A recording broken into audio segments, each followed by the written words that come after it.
Now come closer, this is important. Most teams fail with cell-based architecture not because it's wrong, but because they apply it with wrong principles. Cell-based architecture is often misunderstood as structural pattern. At its core, it's a logical grouping of software components, microservices, data, pipelines, and operational dependencies packaged together so they can scale as a unit. But this grouping is not universal. It depends entirely on your business context. Get that wrong and cell-based architecture doesn't help. It actually makes things worse. It works because a few core principles are in place. Let's talk about 4 that matter most. First, each cell is a self-contained unit. A cell owns what it needs for runtime, data, pipelines, and operation. If a cell constantly depends on shared responsibility, it's not a cell. Second, each cell must be independently scalable.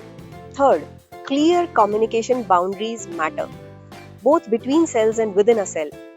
Inter-cell communication, also called east-west traffic, should be explicit and intentional. Intra-cell communication, also called north-south traffic, should be optimized, not exposed. Number 4. Cells are designed to be the smallest deployable and manageable unit. That's what keeps them lightweight. That's what keeps them autonomous, and that's what allows systems to scale without coordination overload. Miss any of these 4 principles and cell-based architectures become fragile. In the next part, we'll look at where this approach actually works well, the industry use cases, and where it doesn't. Follow along and drop your questions, if any, in the comments.